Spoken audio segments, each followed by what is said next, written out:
Assalamualaikum warahmatullahi wabarakatuh. Halo sobat setia Fakta Kehidupan. Tidak lupa kami sampaikan salam sehat, salam sejahtera. Semoga tercurah segala bentuk kebaikan dan juga kita semua dalam lindungannya.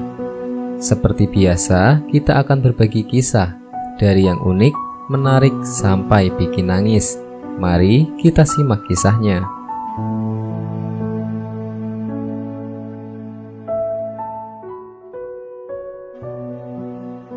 Kisah nyata, mengerikan. Saat jasadnya dimandikan, alat vital gadis SMA itu membusuk. Perkara ajal memang tidak ada yang tahu kapan waktunya dan bagaimana cara kita menemuinya, kecuali hanya Allah SWT. Namun yang paling mansyur, manusia akan meninggal sesuai dengan kebiasaannya. Kendati demikian, urusan mati bukan hanya sekedar membicarakan aib seseorang, namun semestinya yang masih hidup menjadikan nasihat dan pelajaran penting dari kisah tersebut, agar tak terjerumus dalam lembah nista. Seperti kisah berikut ini yang dilansir dari kisahnyata.com. Diceritakan oleh Wulan, nama yang disamarkan. Teman seorang gadis SMA yang bernama Mawar, nama yang disamarkan. Merupakan anak dari Bu Yeni, nama yang disamarkan. Gadis SMA cantik ini tak disangka, sesampainya di sekolahan ditemukan pendarahan di kamar mandi dan dengan cepat dibawa ke rumah sakit. Namun sayang, hingga di rumah sakit, nyawanya tak tertolong dan meninggal dunia. Mawar ini adalah anak pertama Bu Yeni, dan beliau sangat menyayanginya. Sifat Mawar ini sedikit tidak baik sebagai seorang wanita, karena merasa tidak mendapatkan kasih sayang semenjak ayahnya meninggal 3 tahun yang lalu. Karena itu, demi mencari perhatian, Mawar kerap kali bergonta-ganti pasangan. Pada suatu hari, Mawar pulang sekolah dan baru sampai di rumahnya pada pukul 8 malam. "Dari mana saja kamu, Nak? Kok pulangnya malam sekali?" tanya Bu Yeni pada Mawar. "Ada pelajaran tambahan, Bu. Udah dulu ya, aku mau tidur dulu. Ngantuk," jawab Mawar sambil masuk ke kamarnya. "Kamu gak makan dulu?" tanya Bu Yeni. "Udah kenyang," jawab Mawar sambil menutup pintu kamarnya. Keesokan harinya, Bu Yeni mendengar suara muntah-muntah. Setelah dicek, ternyata suara itu adalah suara Mawar dari dalam kamar mandi. "Kamu kenapa, Fit? Kok muntah-muntah gitu?" tanya Bu Yeni kepada Mawar ketika dia keluar dari kamar mandi. "Cuma masuk angin aja kok, Bu," jawab Mawar. "Kalau kamu sakit, sebaiknya jangan masuk sekolah dulu," kata Bu Yeni. "Aku nggak apa-apa kok, Bu, nanti juga hilang sendiri," jawab Mawar.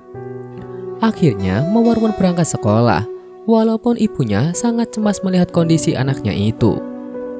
Tepat pukul 11 siang, tiba-tiba telepon rumah Bu Yeni berdering. "Halo, apa benar ini dengan Bu Yeni?" "Ini saya Wulan, teman sekolah Mawar," tanya Wulan.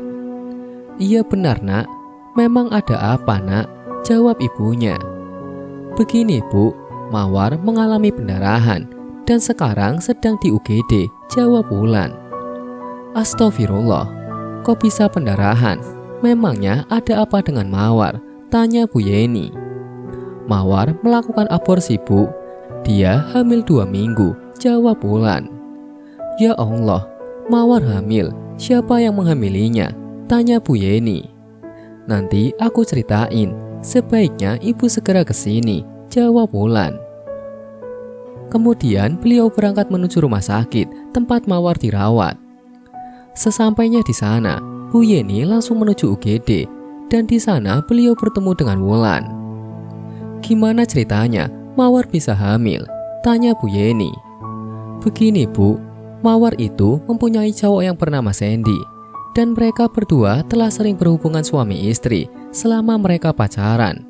Dan Sandy nggak mau tanggung jawab ketika tahu Mawar hamil saat Mawar cerita padanya di sekolahan tadi. Oleh karena itu, Mawar nekat aborsi," jawab Wulan. "Astagfirullahaladzim. Jadi Mawar bersinah dengan Sandy," "Mawar, kenapa kamu lakukan zina itu, nak? Ayahmu di sana pasti sedih banget lihat kelakuan kamu ini," kata Bu Yeni sambil menangis. "Sabar, Bu, yang penting sekarang keadaan Mawar, Bu. Semoga nyawanya bisa tertolong," kata Wulan menenangkan Bu Yeni. 2 jam lamanya mereka menunggu. Akhirnya dokter keluar dari UGD dengan wajah yang murung. "Gimana keadaan anak saya, Dok?" tanya beliau. "Maafkan kami, Bu. Kami sudah berusaha semaksimal mungkin. Namun jiwa anak ibu tidak tertolong. Dia banyak kehilangan darah," jawab dokter. Kemudian Bu Yeni langsung masuk ke ruang UGD ditemani oleh Wulan. "Innalillahi wa inna ilaihi roji'un. Kenapa kamu tinggalin ibu secepat ini, nak? Ibu tidak sanggup kehilangan kamu, nak," kata Bu Yeni sambil memeluk jasad putrinya yang telah terbujur kaku itu. "Sabar ya, Bu. Mungkin inilah takdir Allah untuk Mawar. Ikhlaskan kepergiannya, Bu," kata Wulan menenangkan Bu Yeni. Kemudian tepat pukul 3 sore, jenazah Mawar pun dibawa ke rumahnya dengan diangkut ambulan setelah sebelumnya dilakukan visum. Sampai di sana, jenazah langsung dimandikan. Namun terjadi sebuah hal yang memilukan. Alat kelamin jenazah tiba-tiba membusuk, mengeluarkan belatung, dan menebarkan bau yang tidak sedap, sehingga orang-orang yang memandikannya menutup hidung karena tidak kuat dengan bau itu. Melihat keadaan anaknya itu, Bu Yeni menjadi sangat sedih dan terpukul sekali. Namun beliau tetap tabah sambil terus membasuh tubuh anak gadisnya itu. Dan akhirnya pukul 5 sore jenazah Mawar selesai dimandikan, dikafani dan disolatkan. Kemudian jenazah Mawar langsung dimakamkan di pemakaman umum desa dengan diiringi rintik hujan dan tangis dari keluarga beserta teman-temannya.